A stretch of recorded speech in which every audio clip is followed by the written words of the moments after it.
So, how's life been after parliamentary service? Very relaxing. I must say, 15 years of intense politics is quite a challenge, especially when somebody who believe in giving 100% in whatever you do.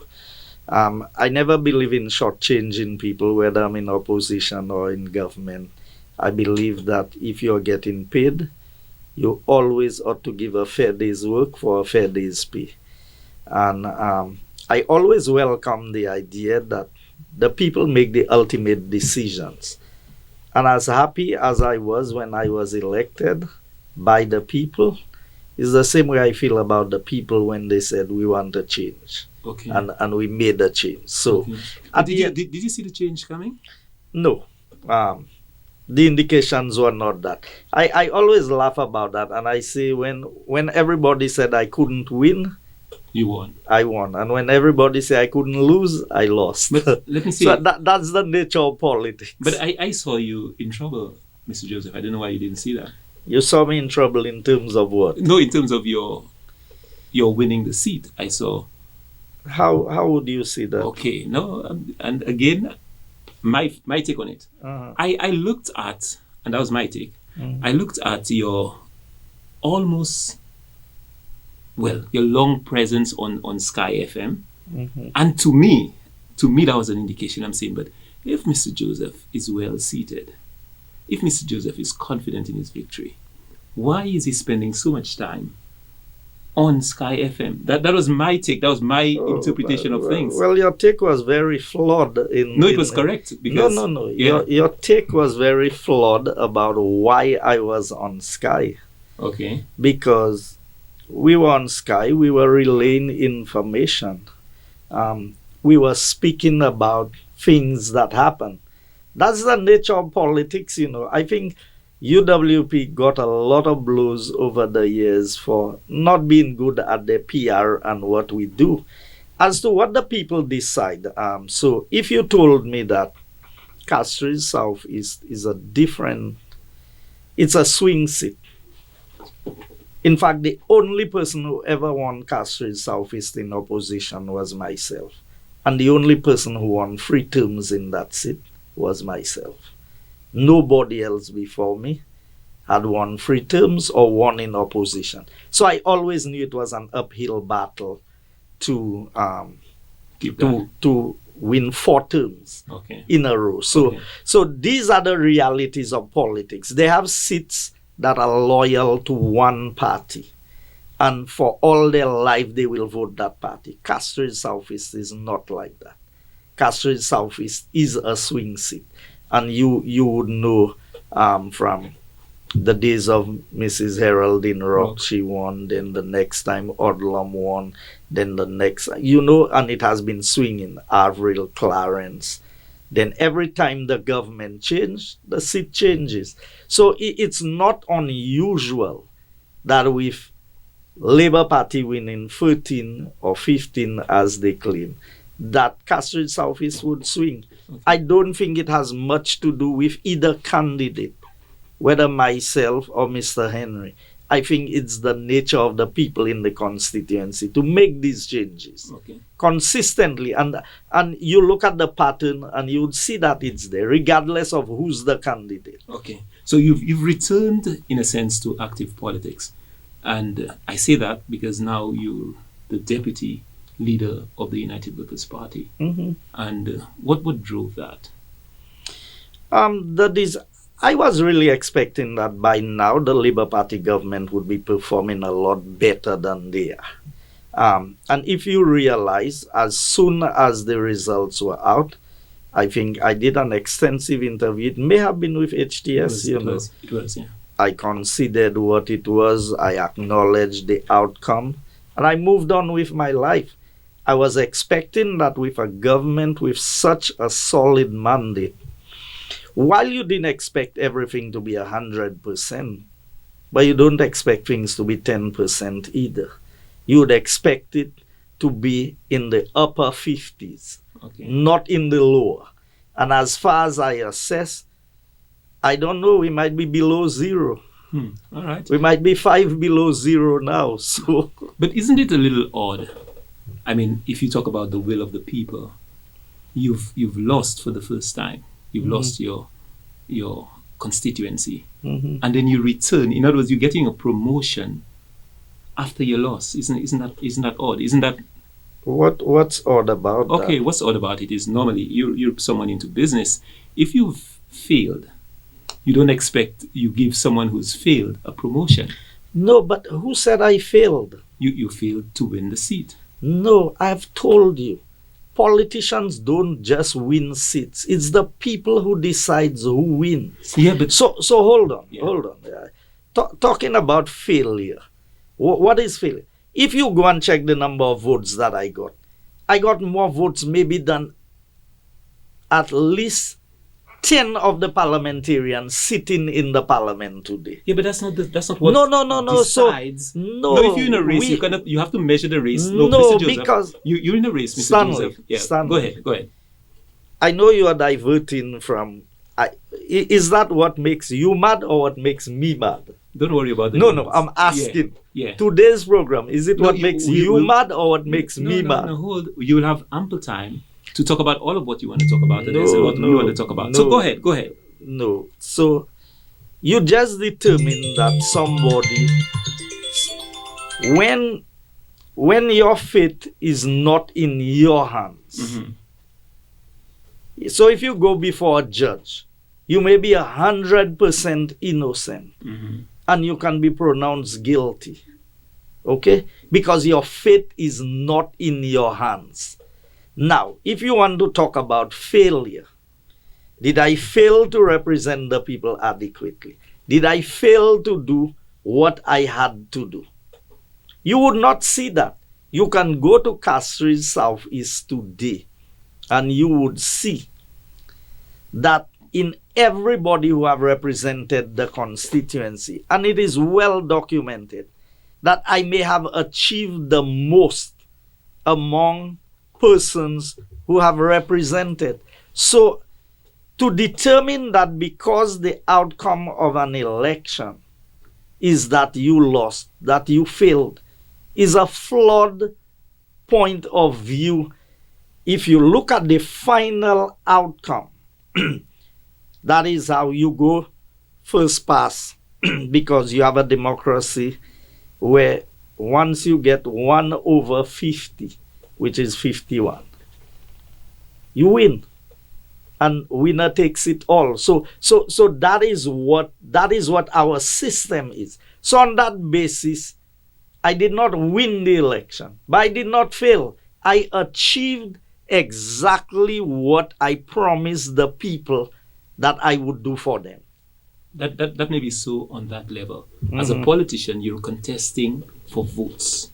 When there's an election, Mr. Joseph, you're contesting for votes. So that decides whether you're a parliamentarian representing the people or whether you're not. So judging by that alone, I'm not looking at your performance. I didn't say what you did in the community. I'm looking at it in terms of the election, and you seeking for votes at race. In other words, you cannot, just a second. You cannot, if you're running 100 meter, look at it as if you're running a marathon or middle race. You're running 100-meter race. It's the first to reach the line at the 100 meters. You contesting an election is the first to win the majority of the votes, and that has consequences. So this is where I was saying that you failed, not in your performance. I haven't gone there. So you just want to stick to one word and play around this word. I'm neither here nor there on this. No. Okay, we can move on. We can move on. You want to. It's a simple point, Mr. Joseph. You're in elections. You need to vote. But we have bigger things to talk about. Let's move on. And I agree. We have bigger things to talk about. But let's look at the politicians do things to win votes. I was not a politician doing things to win votes. I could have paid my way like other people to win the elections. I refuse to pay people to work for them. Did you hear me, Stanley? I refuse, Guy Joseph, refuse to pay anybody for their vote. For me, that is the highest level of disrespect to a democracy. And I can tell you, people bought votes in Castro's office, but it was not Guy Joseph. So don't tell me that all politicians do things just to win votes. No. I made decisions that was unpopular. You know why? Because it was the right thing to do. I went and I developed areas in the constituency that never supported me. And some of my supporters revolted against me for that. They said I accommodated those who voted against me more. But I was the parliamentary representative for the entire constituency. So among the politicians who do things just for votes, if it's the wrong thing, I will not do it. And let me give you an example. When Dr. Anthony put nominations on a Saturday, you know what my position was. Remind us. When the meeting was called, I tell them, find a new candidate to run. Guy Joseph, as a Seventh-day Adventist, is not going to go to any area and get nominated on a Saturday to contest elections. And so it's not today they've been trying to get me out. They've maneuvered all kinds. You thought that was targeting you? Of course that was targeting me. We wrote and we requested, okay, allow it to go to 8 p.m. so that after sunset I could go and get nominated. The response was no, it cannot be done. And I knew it could have been done. Because first of all, it was claimed that it was a mistake for the calculation. So I wasn't doing things to win the seat purely for politics. I was doing things because it was the right thing to do. And I would never compromise my church beliefs for being elected into parliament. Not only keeping the Sabbath, but all of your church beliefs. Is that what you're saying? That's right. Okay. Not for politics. Okay. And the day that the politics begins to conflict with what my principles in life are and what God's will is for me, then I know how to make my exit from the political arena. Okay. And I was ready at that time to make my exit. Great. And I think the putting of the nomination day on the Saturday, given the number of people who are Seventh-day Adventists, and we have candidates who are Seventh-day Adventists, and I think it was the wrong thing to do. Yeah, but nobody moved to correct it. Yeah, I think even if the church took a position. But you know what my government did? When we came in, we went and changed the law. We passed a law in the Parliament of St. Lucia that nobody's religion, which is a right given to us under the Constitution, freedom of association, freedom of religion, freedom of expression, that can never happen to a future person. Okay, let's yes. move on. Mm-hmm. But even just before we shift gears properly, we spoke about you being almost a presenter on Sky FM. How comfortable should you have been as a minister of government to be on a radio station that everyone knew was unlicensed, so it was an illegal radio station? How comfortable were you? You are illegal. You've not paid your license. Your license are not up to date for here. Don't go down that road with me. Stanley. You don't know what you're talking about. Mr. Joseph. Stanley, I was the minister. And if you want me to disclose it, in respect to Mr. Linford, not you. In respect to Mr. Linford, I will. Hold on. Why do you do that? Hold a second. We're talking about We're talking about, before you get to HTS, we're talking about Sky FM. You being a minister of government, and you made a statement that is totally incorrect. What is incorrect about the statement? That Sky was operating illegally. So Sky had a license? Yes. Sky had a broadcasting license? Yes. God. Because Sky bought over from Kyrie FM. You see, that is where people like you in the media, who are supposed to be responsible. Let me give you an example. If I have a driver's license today and it expires, listen to me, it expires I've not gone to the Ministry of Transport to pay my driver's license. And tomorrow I'm driving on the road and the police pulls me over. Do I have a driver's license to be driving on the road? You haven't paid your license. Okay. Yeah. So that's the same with HTS. When I was minister, we never pulled one. The government was owed over $1 million by radio stations on the island, television station, broadcast units. I was minister responsible. I know the challenges of the sector. I refused, even when I was advised by the NTRC, that look here, there are so many licenses that are not up to date. I said, look here, go and make payment arrangements with the people. So to come now, and let me give you the facts about Sky, because it is easy for persons to just come and say any nonsense and get away with it. Kyrie FM was operating as a radio station. Mr. Ellis sold to the Dominican sold to Sky.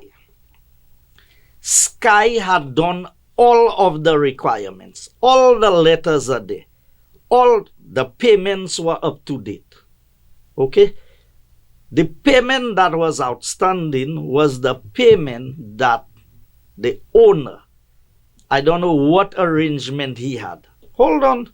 I'm telling you, when Sky was operating, there was, for the transfer to be facilitated, there was an outstanding issue with the owner of Kyrie. That is the only reason why the transfer.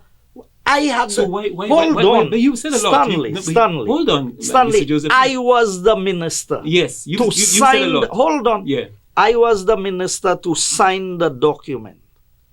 And because I was associated with being on Sky, I said, accept all your papers are proper.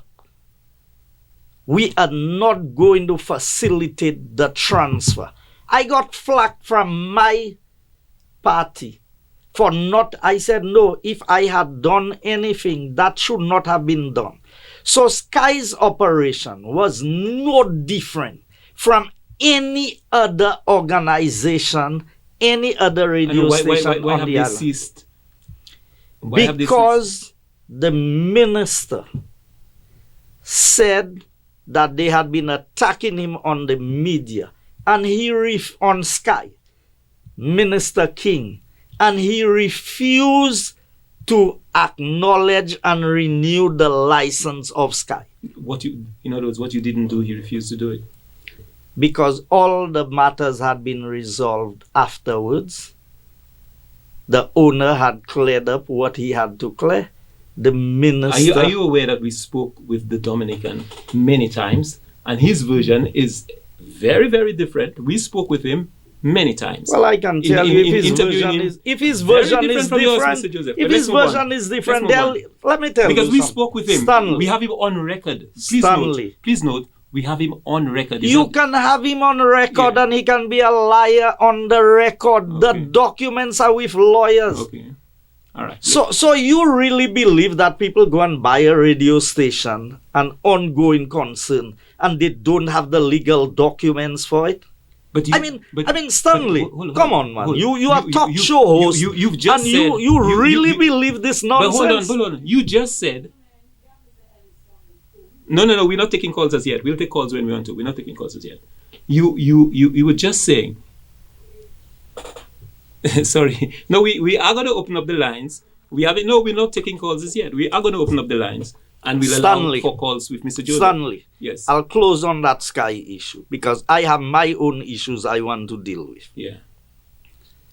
What was done is a breach of the rights of St. Lucia. Yes. But before you've said Stanley, a lot. Allow me to respond. You've said a lot. No, you're not the one to respond. You're the one to ask me the question. No, but you've made statements that deserve clarification. You just said that you didn't do all of what you had to do for Sky. Because you said that in your own words. And there you saying that Sky had everything. If you didn't do all of what you had to do for Sky, how could it have been a proper institution, a proper broadcast institute? It couldn't be, because you hadn't done what you had to do. You said that. Stanley, don't be a fool. Okay? I'll be more guarded in my speaking to you, and Mr. Joseph. Yes. I wouldn't use that. No, I'm a little more sophisticated but I was the one in charge. I was the one doing it. And I'm trying to explain to you. But you in my head, and you know what transpired, and you want to tell me what transpired. No. I am telling you what you said. You said you were given some pressure. But you didn't give me a chance to explain. Chance. No, Stanley. Go ahead, Mr. Listen Joseph. to me. Let's say. Go ahead. I said afterwards, but you are selective in what you want to hear. I said while I was the minister, everything had not been, all the papers were not in order yet.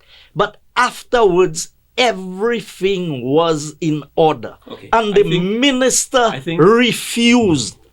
What is so difficult to understand about that? In fact, in other words, what you're saying is, during your reign, you hadn't, in your own words, you hadn't signed because you were not comfortable with everything. And so therefore... But let's move on. No, don't say any... And that is why I tell you, we leave things hanging. Because we try to twist people's words. I said you buy an ongoing operation. So if I buy a business today, we've done the legal paperwork for the business, but all the finer details have not been worked out. But I have taken over the business. I'm running the business. So you have a little supermarket, you sell in it. I come in, I buy, we check the stock, all the groceries, I pay you, and I say we are doing this. But we have to check everything that's in there, and eventually we will finalize all our paperwork. Once we are satisfied that everything is in place, the legal agreements have been signed, then the complete transfer is effected. So that is simply what happened with Sky. So it is very misleading for you to say to me, and note your words, how do I feel that as a minister of government, I was operating on a station that was operating illegally? Yes, it was. That is what you said. No, that is what Stanley, I said, and this is what I stand by, because, and you've just confirmed it, that all of the necessary documentation had not been done. No. But let's move on. There are lots of things we have to talk about. Don't there's a lot we have to talk about. Do not tell me let's move on, and you telling me that as a minister of government, I was operating on a station that was operating illegally in St. Joseph, why you make that sound so odd, like you're so above board in all of what you do? I am above board, Stanley. We'll get to that. You may not be above board. We'll get to that. But I am above board. How do you feel about the... Now, hold on. I came here. If you want to quiz me on the issues pertaining to my tenure in government, I am available every day you want me from now until the 9th of December. Are you trying to dictate what I ask you? No. I hope not. You're my guest. You're my guest. I hope you appreciate that. I am your guest. And as a guest, on. No, hold. Let me set some. I'm not your guest because parameters. The way you treated me, I'm not your guest. Let me set some basic parameters. You treat me like your adversary. You're not. Why are you thinking that way? You're not. You're not my adversary. Stanley, I'm not into politics. You're not my adversary. You are. Here's what I'm saying. More into politics. Here's what I'm saying. Here's what I'm saying. So I came here to discuss the issues pertaining to what I think is affecting us in St. Lucia and why we are having a protest march tomorrow. We're going to discuss that. Why are you so anxious? No. We are going to discuss that. But we also, if I have you before me, hold a second. If I have you before me, we are also going to be talking about issues I think that are significant. You had almost 2.5 years where you could have invited me to your program. You've never given me an invitation to come to your program to discuss anything pertaining to my tenure in government. And I am available to do so. You know normally how it works? 90% of our guests ask us to come on the program. So I could flip it that way. I could tell you a lot of people have offered. A lot of people have offered. You didn't offer. That's another way of looking at it. So if you want to guess, so if you had all these questions, burning questions to ask me, you would have invited me. Mr. Joseph, I haven't asked you any burning questions as yet. So I haven't asked you. No, but you've made an accusation about me that HTS, if I tell you you're broadcasting illegally today, you'll take me to task. Maybe a little more than that. But you see, it's not you. Yeah. They have people above you. So I have to regard and respect the people who are above you. Okay. So at the end of the day, I will show due respect on that basis. All right. So like I told you, if you're not willing to have that discussion with me, then we don't have to have a discussion. But I came here to speak. We're going to discuss that as well, for sure. I came to speak about the issues that are affecting us in St. Lucia and why the United Workers' Party is having a match tomorrow starting from 4 p.m. We're assembling at the VG field. So I expect you to ask me questions in relation to that. It's happening tomorrow? Tomorrow. Okay. Today is Wednesday? Yeah, today's Wednesday. Tomorrow is Thursday, the 30th. Right. Okay. 4 p.m. And I hope to see you there, you know. Yeah, but don't look at me as an adversary. I may have an adversarial sort of position. You are. But let me tell you, don't pretend with me that you something that you know. You should be a lot more. You are mouthpiece for. You should be a lot more. You are a mouthpiece hold on. I am proud to be a mouthpiece for the United Workers' Party. And I come here and I'm fully transparent that this is who I am. I don't disguise myself to be one thing and then the underlying motive is different. Very good for you. Very good for you. Very good for you. On the other hand, you hear how you want to pretend that you're hosting a talk show, but you want to do. Why are you so pretty? I'll tell you, I could have actually written that line. You should be a little more creative than that. I'll tell you, I expected you to say exactly that. But you're doing PR for the Labour Party, so just declare that. That doesn't make sense. And we Mr. Joseph, let's have an interview. And we're on safe ground, so we're not having an interview. You want to have a debate with me. I'm not having a debate. You want to have a debate defending Labour Party. I am here. How did I defend the Labour Party here? Tell me. You want me to tell you? But you made an accusation. I listen to you. But look. So when you said I was on, you have a lot of things to discuss. Yes, let's move on. I agree. Let's move on. Okay, so you have the mic. Yes. So the issues that are confronting us, and that is what I expect that the media would be talking about. In 2021, the people voted out the United Workers' Party. I was one of those who were voted out.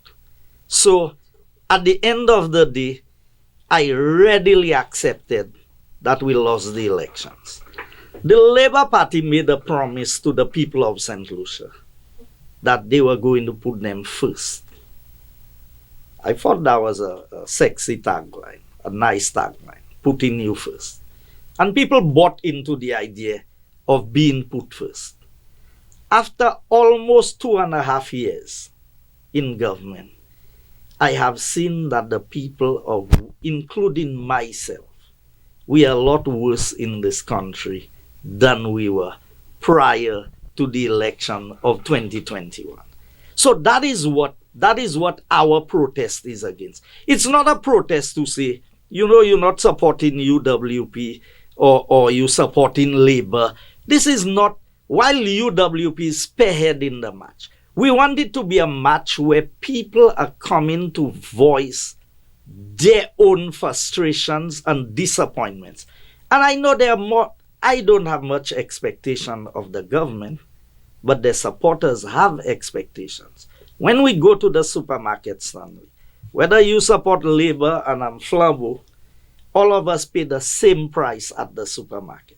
So all of us are affected in the same way by the decisions made by any government. If UWP was there, the same thing, it would affect everybody. So regardless of which political party, and that is the basis on which we are seeing things happening in our country that we are not comfortable with. Okay, let's keep to specifics. Mm-hmm. You talk about the prices. Yes. To what extent do you think international pressures are impacting the prices that we face right now? They have some impact from some. Okay. But the bulk of the impact is based on the policies of the country. You recognize that you talk about the supermarket, most of the things you receive and you buy at the supermarket are indeed imported. Yes. So we have imported inflation by and large. No. You're aware of that? Don't come and repeat Pierre's tagline. No, it's not those. No. You should be, hey. There is Sorry. Before you respond, you notice I haven't taken jabs at you. I haven't. And I haven't. I haven't taken jabs at you. So I'm hoping to take that to a different level. I'm speaking to you. I'm taking it to a different level. I love you to take jabs at me. No, I don't have to. I can defend myself. I don't have to. I will ask you some questions, but I don't have to take jabs at you. Okay, so let's talk about the imported inflation. Even before we go, my expectation from that interview with you was that it would have been on a different level. And we can go down the bickering level. I can do that, but I didn't intend to do that. Okay. I'm happy to hear that. Yeah. So that doesn't mean I'm going to be strident. I'm going to ask you serious questions. Yes. But I don't expect to take jabs at you. So some of the low blows of your PR for the Labour Party, that's nonsensical.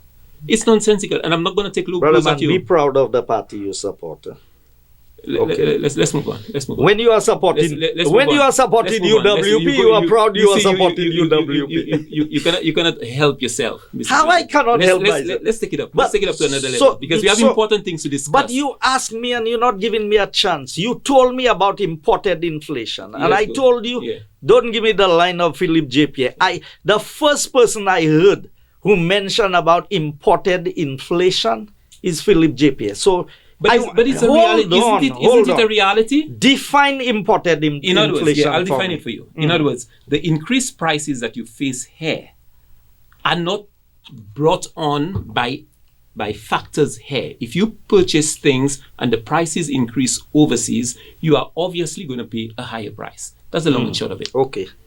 And that's a flawed way of looking at it. So let me give you. Go ahead. If your inflation is 10%. Maybe 3% of it can be imported. The other 7% can be produced locally by the policies that you implement.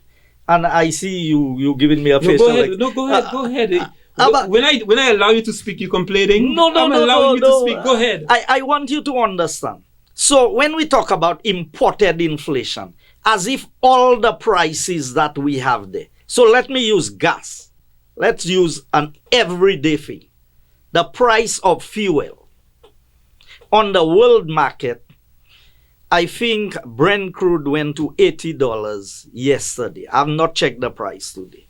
But the WTI, the West Texas intermediary price of fuel was at $75. The price of fuel in St. Lucia is at $16.50 or thereabout. Maybe we're one of the highest prices in the region. Have you made your comparison? I've not checked all the prices in all of the islands. So how can you make a statement like that if you haven't checked? Stanley. No, it's a simple question, Mr. Joseph. No, but I am just telling you it is one of the highest. So I'm just asking you how you arrive at that. Have you checked? Because you asked me whether I have checked all. I said no, I have not checked all. Okay. So but those I have checked, we are higher. We are higher. Okay. Okay. And Stanley, if we're going to have if every statement I'm going to make, you have to question it and I can question you, then we can have a fair discussion. You can always question me. But let's go on. Yeah. So I was giving you an example. When fuel went to $17.95, and that was so for a good period of 3 months or more, that was the greatest impact on inflation. Thus, non-subsidizing of flour or cutting out the subsidy on flour and bringing bread, a staple food, to almost double the price has major impact on the everyday person's cost of living. that causes inflation. None of these things were imported. The price of flour did not change that significantly on the world market. The government pulled back from subsidizing flour, which every other government had done previously. So that is not imported inflation. The 2.5% that was introduced is not imported inflation. So let me give you an example. Take all the goods that are coming in the barrels for this season, and we just got the barrel concession stuff approved. Look at what has happened. I go to the US all the time, okay?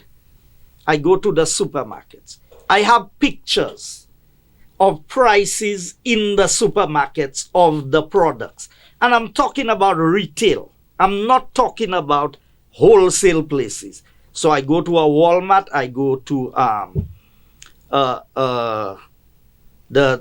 Wegmans, I go to Aldi's, all the various supermarkets in the US, depending on which state you are, you would get them. The prices have not changed significantly. So I'll give you an example. The Welch's grape juice that I used to buy by Massey for $44 had gone to $52. In the US, it had gone up by less than $1 US. It is now $72 at Massey for the same two bottles. Do you recognize that inflation is also a major problem for the United States of America? Hold a second. For Great Britain, for the European Union, for all of the major economies of the world, inflation is indeed a significant problem. Are you aware of that? No. You're not? No. That's unfortunate. Because when you talk about a significant problem, you have to define what that means. Inflation is always a problem. It's not always. That's not true. Inflation is not always a problem. But that's not true. But that's not a true statement to make. That's not well grounded in anything. What's the minimum wage in the US? No, forget. Let's deal with that. No. Point. But let's clarify that. No, point, but you want to bring in the US and you want to bring in the UK. I'm saying you say inflation is always a problem, and I say that's not the case. You know how many people in the US everybody get their medical coverage. People get where in the US? Yes. That's not true. That's not true either. Okay. That is not true, and I'm aware of it. It's not true. All right. Yeah. So at least ground your things properly. In some states, you have your coverage. And I'm not talking about illegal people.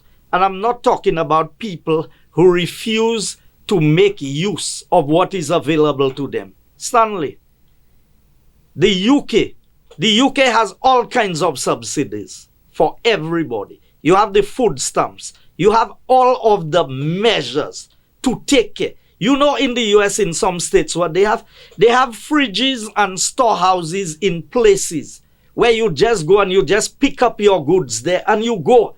So there are measures to deal with these things. What do we have in St. Lucia? So to try and bring that comparison, you can bring that comparison to some. It wasn't a comparison. Hold a second. I was telling you that you mentioned inflation, and of course inflation is a problem here.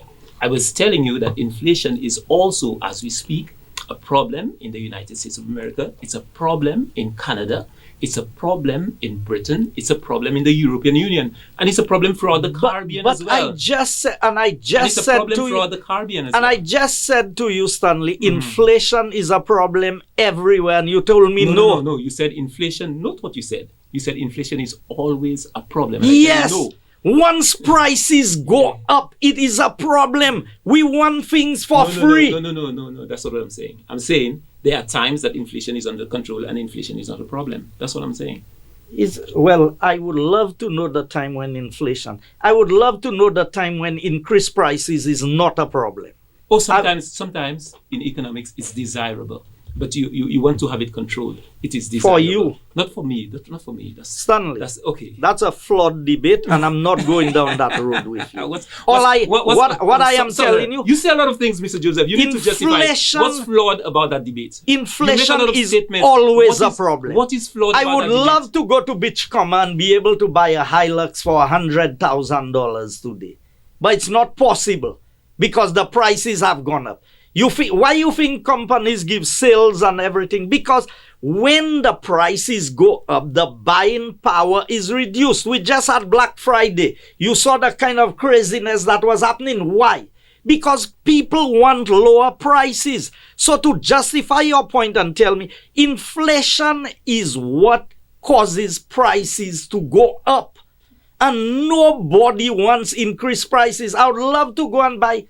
You want increased prices? No. You want increased prices? No, let me make a simple point. If we're going to have a discussion, it should be grounded on sound, at least basic economics. But yours is not grounded. You'll find out. Here it is. Do you know what was Japan's problem? Was it inflation?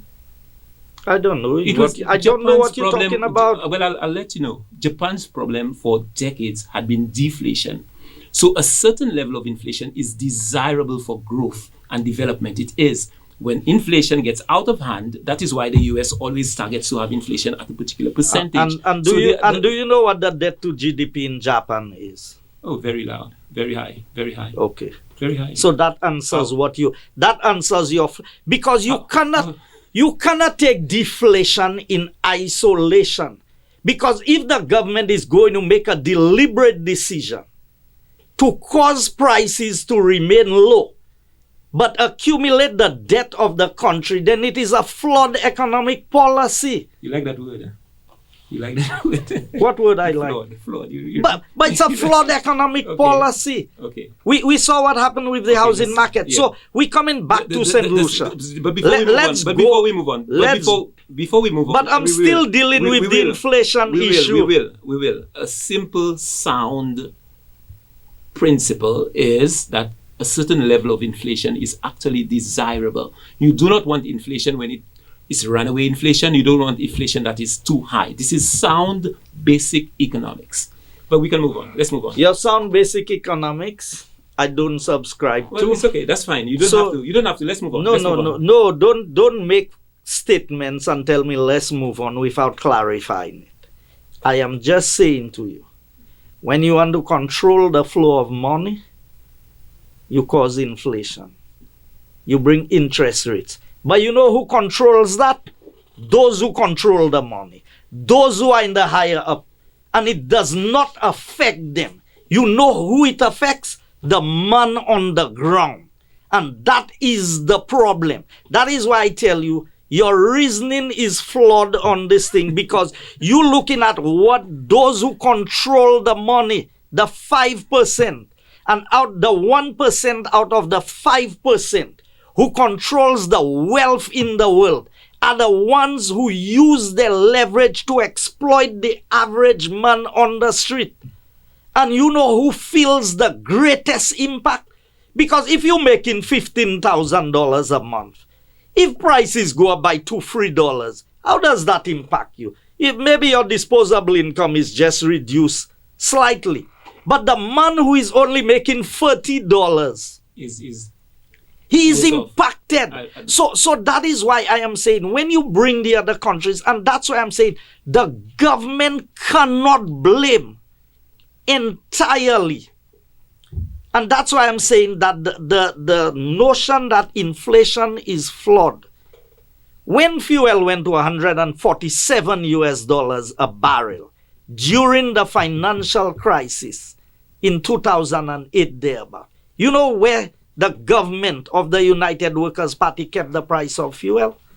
$12.75. We did not allow the bus fares to go up. We continue to subsidize rice, flour, and sugar. We did everything to keep things at a level that the average St. Lucian would not feel the squeeze. When did the government, I'm not denying it, I don't know. When did the government remove the subsidy on flour? when Emma said that they can no longer subsidize flour, so they'll have to allow the price of bread to go up. She removed it. Okay. Okay. All right. So I'm saying this because we need to understand. Oh, sorry about that. Yeah. That's my alarm. We need to understand that while some of us can eat and drink, and we can choose what we want to eat and choose what we want to drink, in general, Stanley, I meet people every day in this country who does not know where the next meal is coming from. I eat 2 meals a day, but I eat 2 meals a day by choice. But you're a rich man, Mr. Joseph. How you see? How do you determine that? You're a rich man. You're a rich man. You're a rich man. So once you have health, you have wealth. Okay. All right. So if you want to say that, I believe I'm a healthy man as I sit in front of you. Okay. But St. Lucia have no rich people. Okay. But everything is relative. We get by. A second, everything is we relative. Get by. So if everyone is poor and you have $1,000 relative to the poor people, you're rich. Don't try and justify what you're saying. You know, whatever I have, I work honestly for it. Okay. All right. And I wish, for sometimes I wish I had all the things they say I have, but unfortunately I don't. People are overrating. Oh yeah, man. Everything I have is in St. Lucia, you know. Why do you think? But let's not divert from the subject. The subject at hand is the cost of living. That is the single biggest concern that I have. That today, in my country, St. Lucia, people cannot eat bread. People cannot find food to buy. I mean, we've had more shortages than any other period in the recent history of St. Lucia. You're putting it down to since you left government, all of this has begun to happen. So, or it has worsened. I'm asking you. No. Is that what you're suggesting? These shortages happened after we left government. Are you suggesting that the hardship worsened with the coming in or with your departure? It worsened with the present government. One thing I always do, and you'll take offense when I ask that. What do you have to support that? Okay, I can run down for a list with you. Yeah, let's go. We locked the price of fuel at $13.95. So everybody was paying less by $3 and $4 for a gallon of fuel. The prices of food in the supermarkets were not so high. We reduced VAT from 15 to 12.5%. The government has come in, instead of reducing it further to bring some relief to the people, has added a 2.5 levy. But why don't you hold on, you're making points. I can make points too. No, but you asked me, Stanley, made points, Mr. you Joseph. asked me a question, allow me to finish. No, you asked me to show you the difference. I'm going down. We subsidized bus fares by paying a rebate to the minibus drivers so that the bus fares would not have gone up. Under the Labour Party, the price of bread went up. The price of fuel has gone up. The price of bus fares have gone up, while salaries remain. And we have seen escalating prices in the supermarkets. Now, let me tell you, during COVID, you had some issues with chain supply issues. You had a price of a container had moved from 6,000 to 7,000 US to transport from China to St. Lucia to 18,000. That was during COVID. Do you know the price of bringing a container from China now has gone back to 7,000 US dollars? And yet still, we are seeing more escalating prices now. Because here's what, Stanley, and I'm not the one who said it, and I know you can verify that. The government, the Prime Minister in his budget speech said that they collected in excess of $70 million more in taxes than they had projected. You know what was the cause of that? The high prices of importation and keeping duties at the same rate. Because your duty is calculated on your CIF, your cost, your freight, and your insurance. Now you buy the same product. You may have bought it the same price. But because the price of shipping had tripled, you now paying triple the amount of duty that you were paying on that same product. And to further compound the situation, and I know you can agree with me on this, the 2.5, the government could have waited. You know how much more revenue. So apart from the 70 million, the 2.5 is to generate $44 million. So if you add 70 and 44, that's $114 million in excess. Not my words, excess revenue that the government is collecting from what they had projected. All of that money, Stanley, is coming from the pockets of the average St. Lucian. So to tell me that the inflation that we are suffering from is imported is not fair. It's not a factual statement.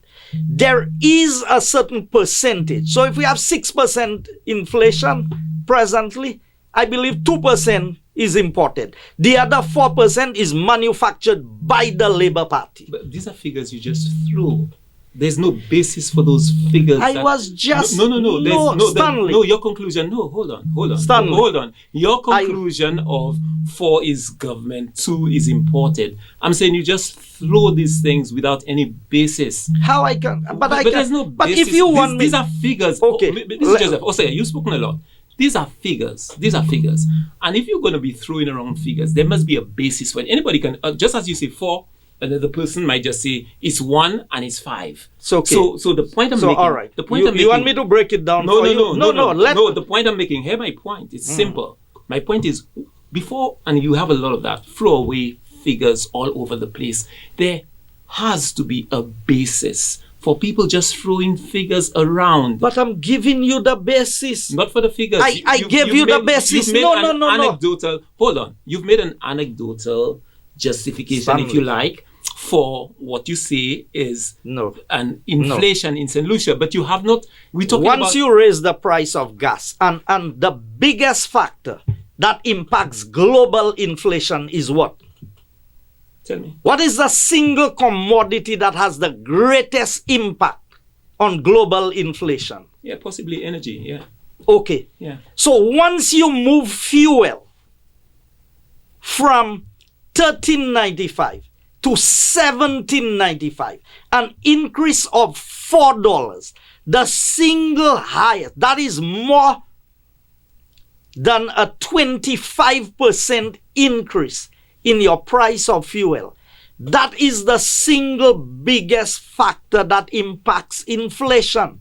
And then to compound that, you already have the increased prices. And so I was analyzing what I'm telling you by saying to you, Stanley, in the inflation, so let's use 100%. Maybe the 6% confuse you. Let's use, if there is 100... Bad maths always confuses me. Yeah. Let's put it that well, way.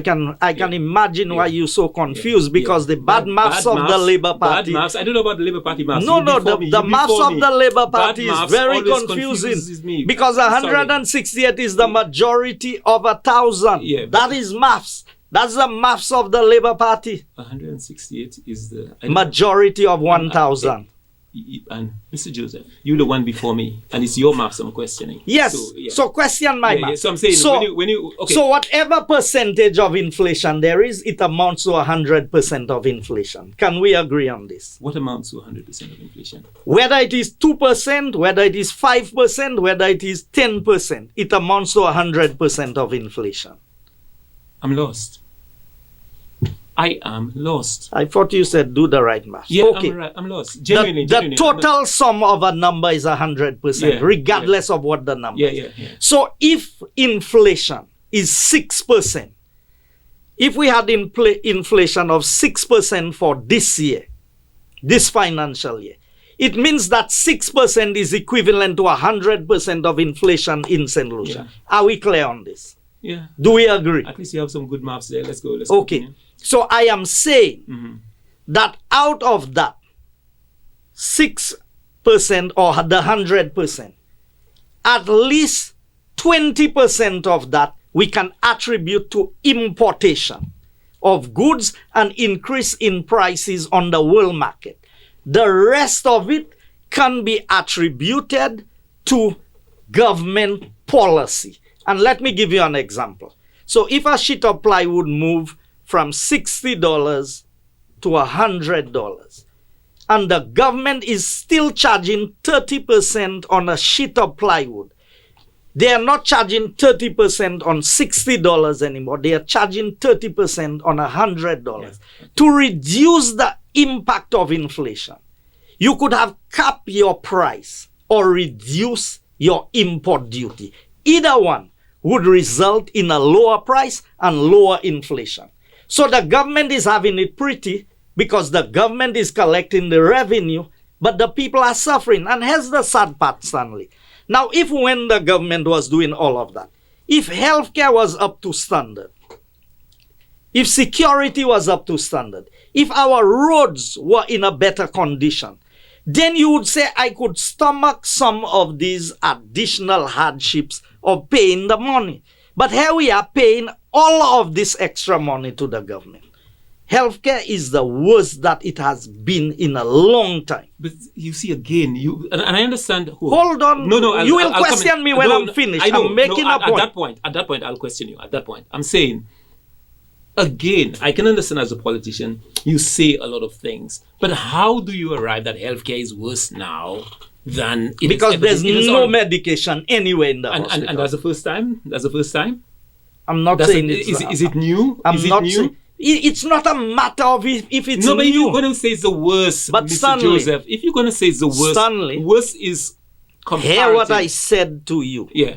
I said, if these things were better and you are charging me more money, I could maybe palate that and say yes. You don't miss the point I'm making. Okay? The point I am making is if we are paying all of this extra money, and the government is collecting $100 million more revenue than when UWP was in government. And today, our healthcare is the worst that it has been. Our roads are in a deplorable condition. Okay? Crime has escalated to a point where I believe it is out of control. Okay, we had to bring in the RSS. And that's not the first time these things have happened in terms of bringing the RSS. The point I am making to you is when you pay more, you expect more. Okay, let's move Isn't on. that, do you agree with me on this? If I am paying you more, I expect better service from you. Yeah. Is that fair? I think that's fair. So if we are paying all of this money to the government, we have a right to expect better from the government. Why do you put all of the added revenue government is collecting on it squeezing the people as opposed to a more buoyant economy? It's not a more buoyant economy. Okay. All right. I know that. Okay. I have seen the social and economic review. I have seen where construction declined. The area we had, agriculture has declined. We had some growth in tourism in 2022, but that's in comparison to the previous year, which was COVID.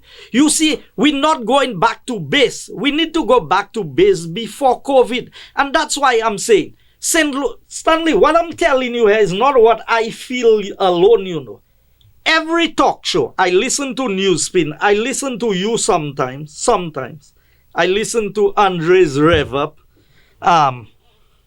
I listen to as many talk shows. I listen to the lives. St. Lucians are squeezing. You're not squeezing, Stanley. You're not feeling the prices in the supermarkets when you go there. Everyone exactly. Is. Okay. So all of us can agree that things are bad. Things could be, the government could do a little more to relieve the pressure on the people. Okay. Can we shift gears? Can we agree on this? No, we don't. Oh, you don't agree that the government can do better? There's a lot you said, Mr. Joseph. No, I'm asking you. Hold a second. You don't believe that I'm saying there's a lot you said, and like I say, but whenever I interject, you tend to take offense. A lot of things you say that do not necessarily square. So why you want to speak for the government to say whether they can do better? No, I'm not talking about I the government have doing served better. in government, A second. and I know the policies that government can implement to reduce the impact. We have done it. Let's move on.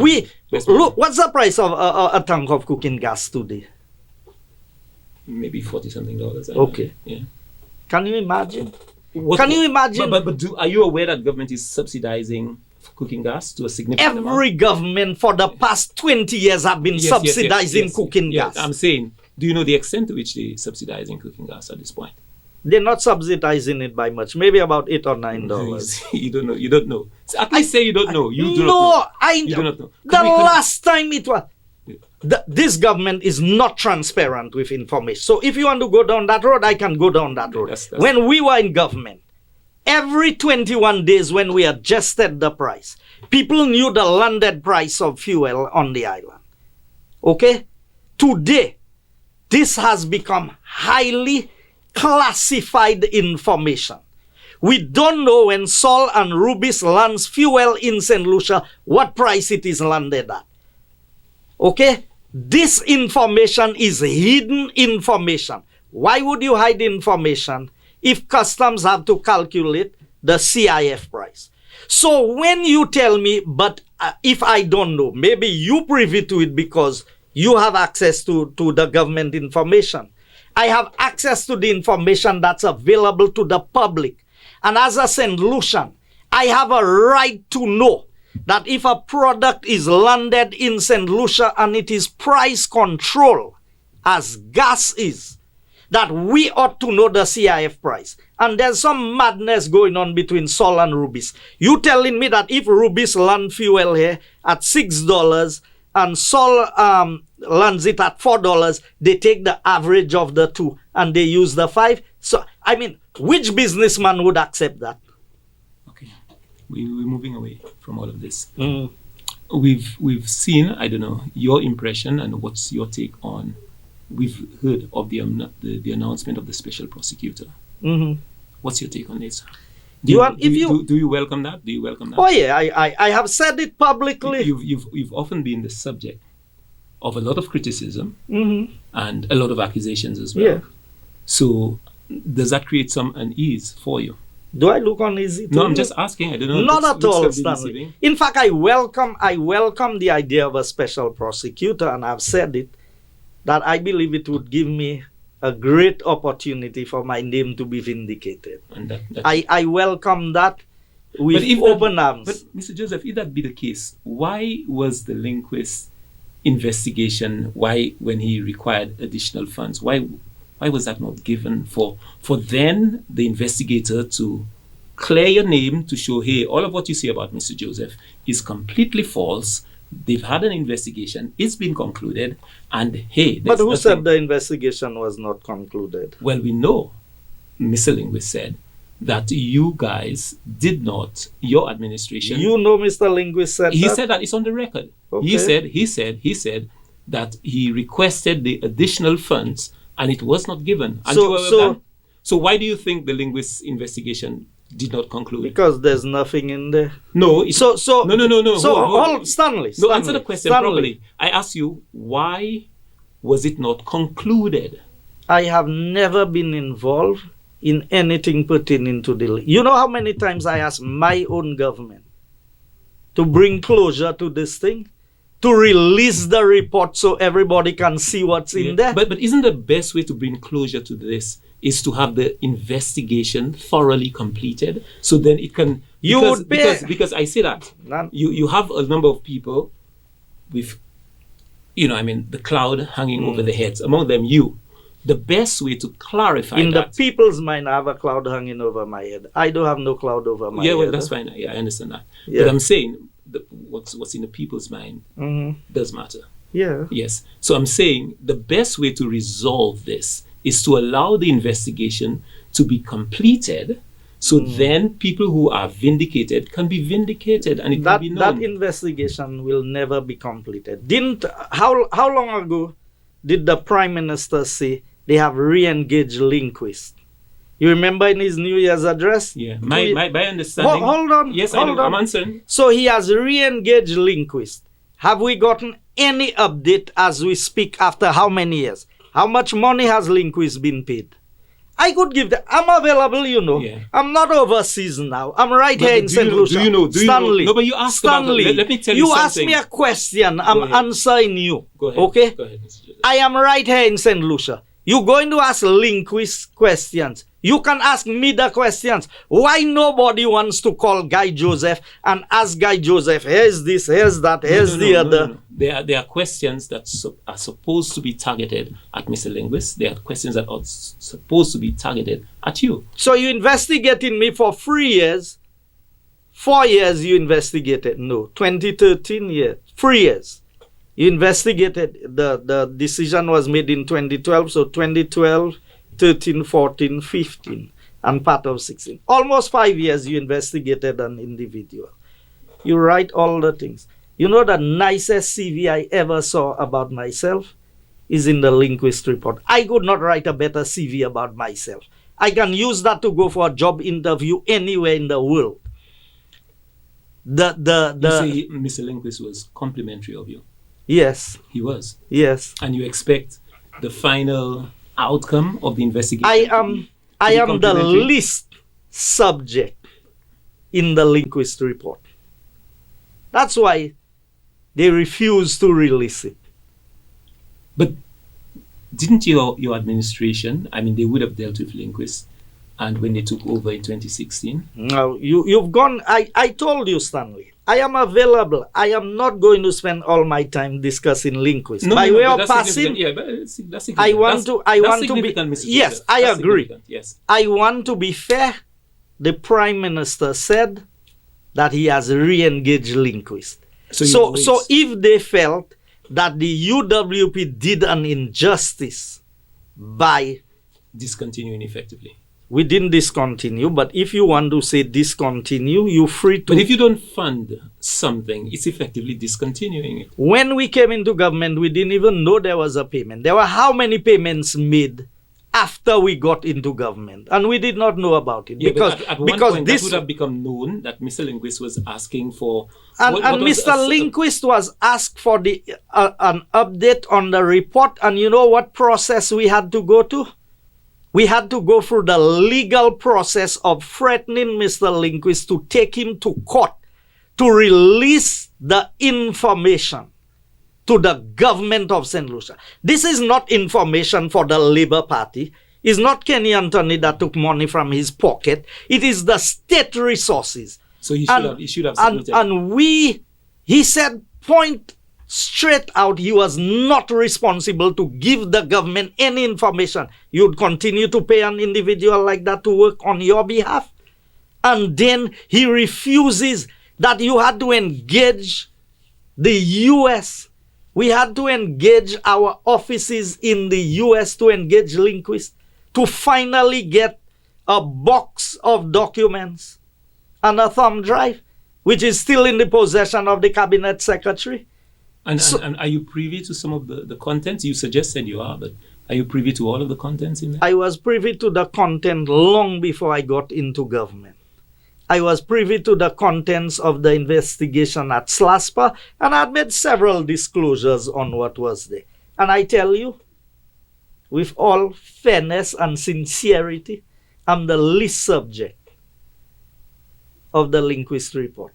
And I'm hoping that the Prime Minister will not wait around elections again to come and say we don't have enough time.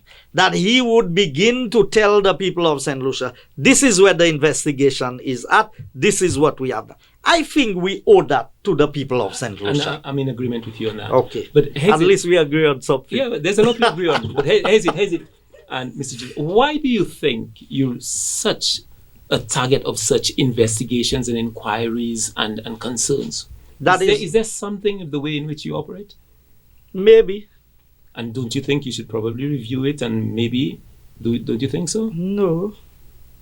Because I've heard you with some pronouncements. For instance, I remember when concern was raised about some schooling thing, and you made a statement that to the effect that if I can do 100. If I can build 10 schools for my wife, I would. Yeah, but the context is important. We're talking about... No, Stanley, people don't like truth in this place. Okay. You see, we want to shield and we want to be politically correct, but we don't want to be honest. But we brand politicians as corrupt, as crooked, as liars. But we always say, I want to be politically correct. I don't want to be politically correct. I want to be correct.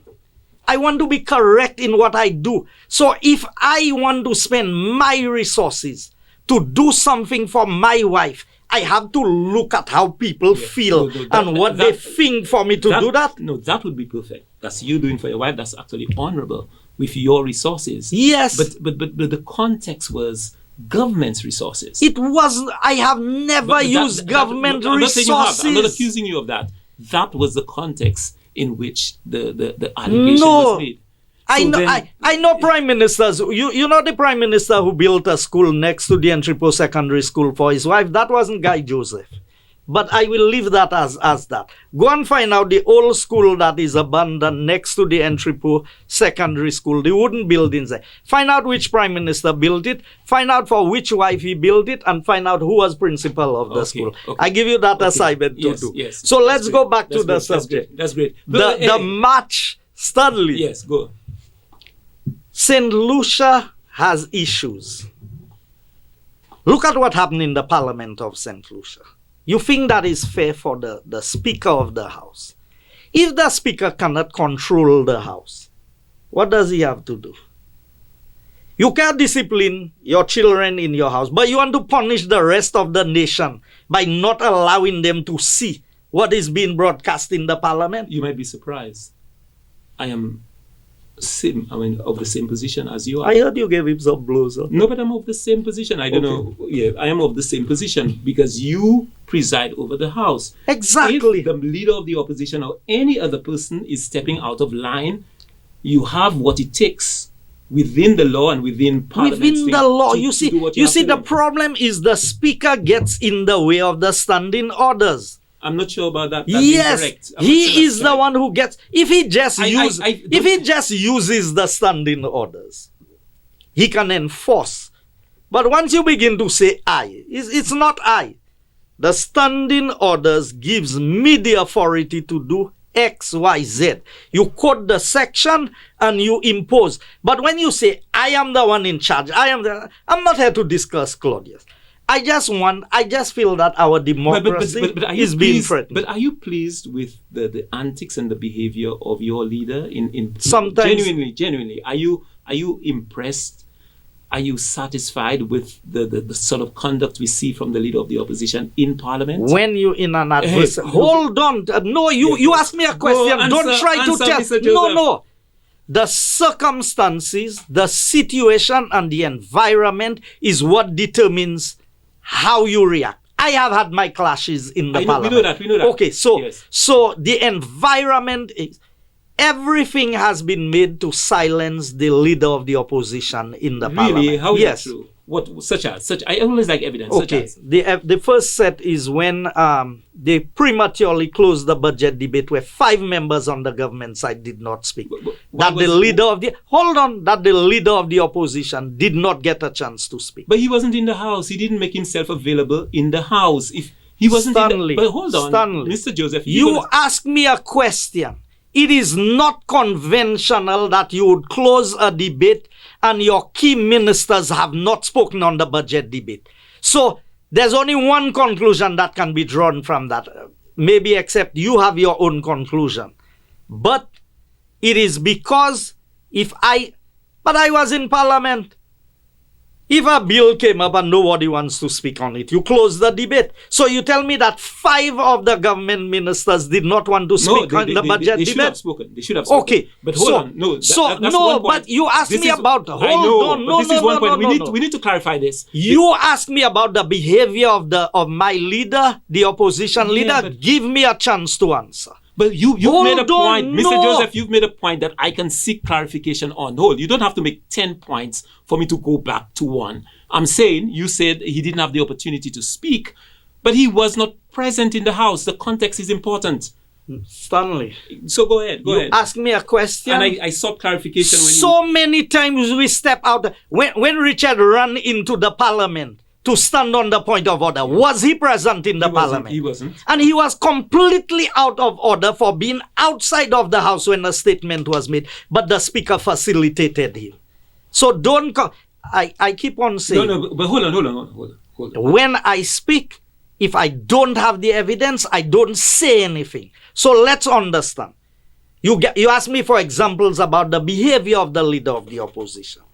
The leader of the opposition was denied the opportunity to speak because the debate was closed prematurely. And that happened to me. One time I was on my way to parliament. We were in opposition. And Kenny Anthony closed the debate. And the fellas tell me, but the debate closed already. Where are you going? Here's the other point. I have seen, and you were there, when Edmund Estefan, Dr. Kenny Anthony wanted to speak. There was a clash. You saw it in the time, of who pressed that button first. And then Dr. Anthony says, okay, you go ahead, the member for Dennery South. And he closed the debate. You were there. I don't recall. You don't recall that? I will not tell you it did not happen. I don't debate things. Yeah. So I'm giving you examples. Then the decision to suspend a member of parliament, to cut off his salary for a period of time, to suspend. When you in a... his salary was cut when? I said the threat to cut his salary. The threat by whom? The Speaker of the House. Okay?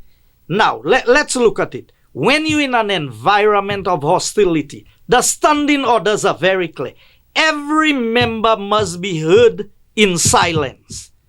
When the leader of the opposition is speaking, you hear the amount of noise that's in the parliament? Mr. Joseph, you've been part of parliament with all of the cross-talking. Yes. That has always happened. It always happened. So why are you making it sound so strange that it happens to the when leader of they the opposition? Let me tell you, when they used to make noise, but you've handled it differently. You've handled it differently. Because I am me and the leader of the opposition is a different individual. But I am saying... Would you accept that you still have to confine? We saw a lot of your antics, but you have to confine the last behavior. Hold on. By the last...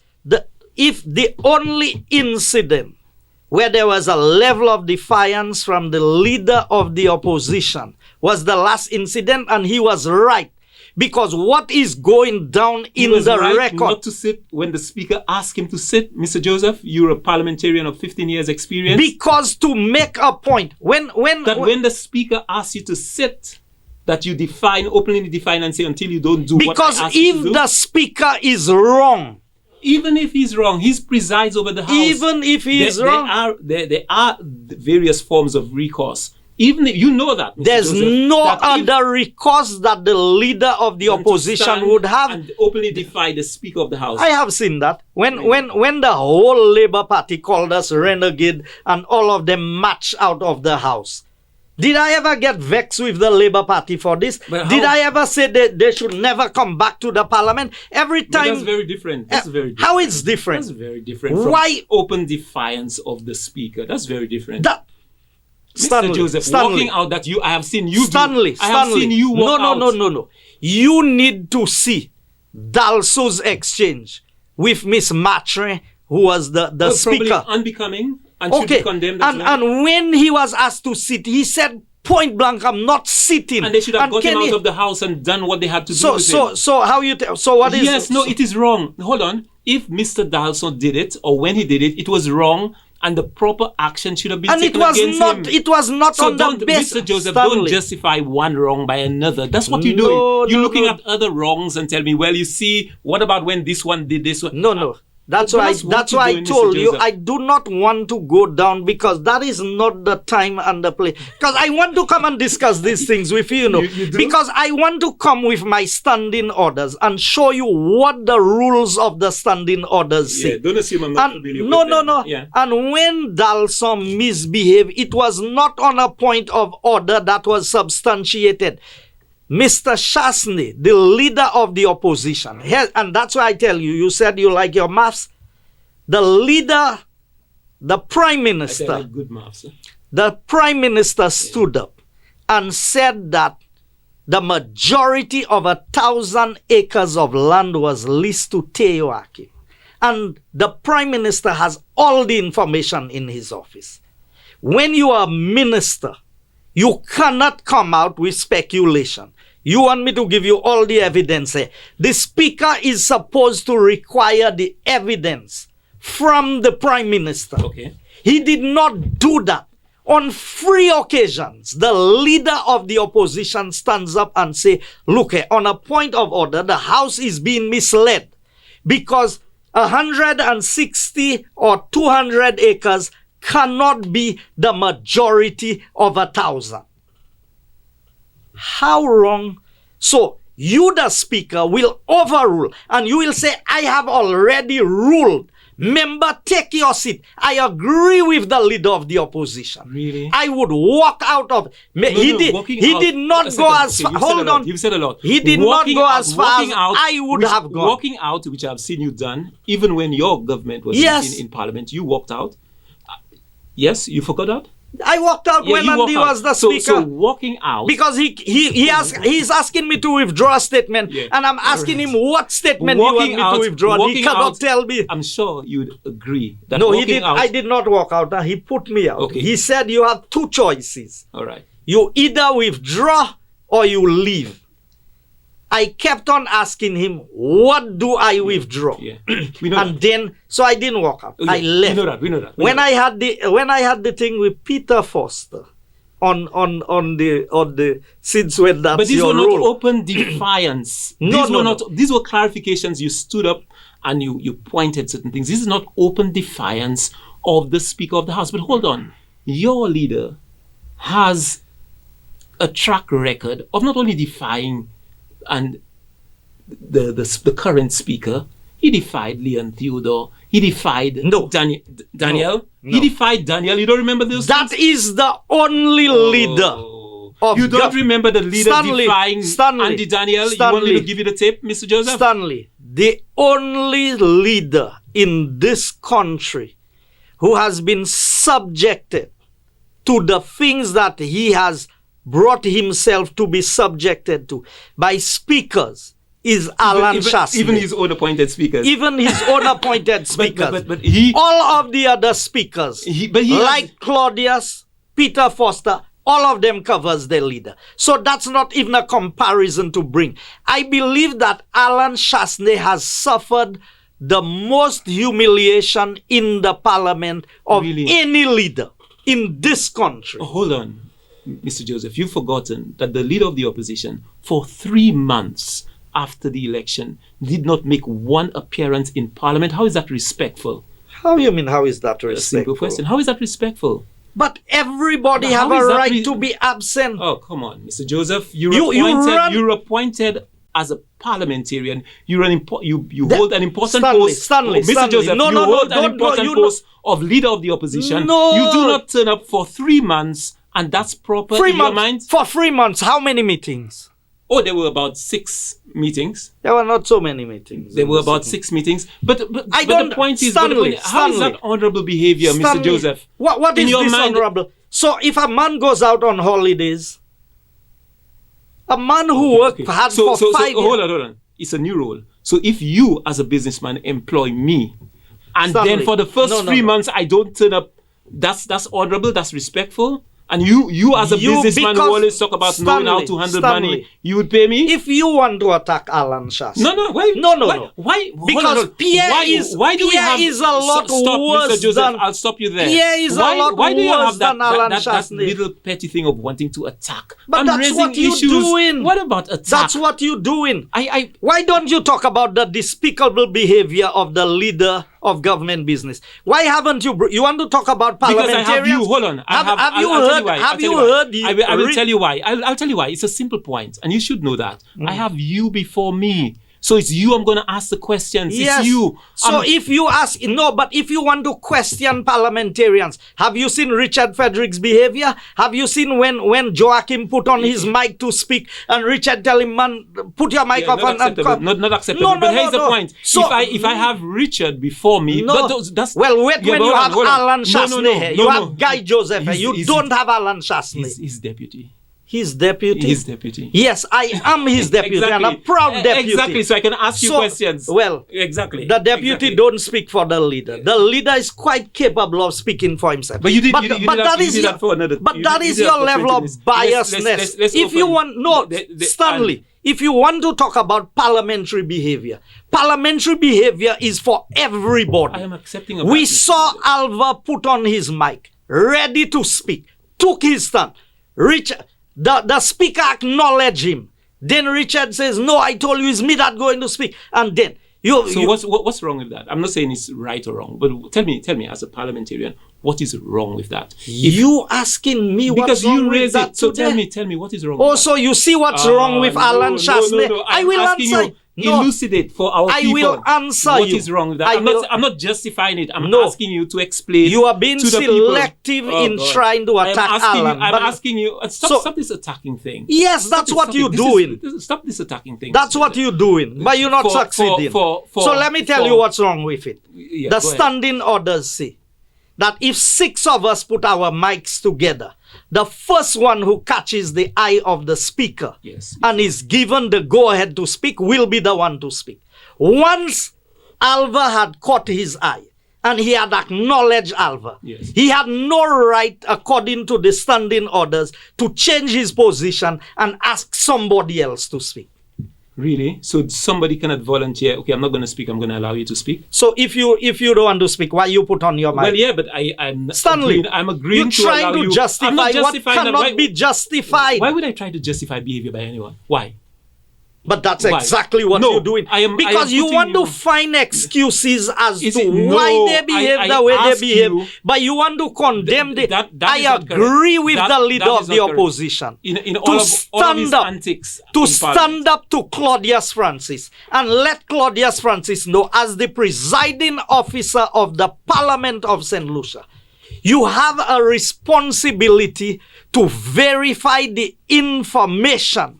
When I came in and I spoke about the minister's account, my own speaker said to me, "Where is the evidence?" When the member stood on a point of order, I had to go and get the minutes of the meeting where the decision was made. That is parliamentary procedure. The leader of the opposition is not in government. He can speculate, he can say things. Bradley can speak and say things.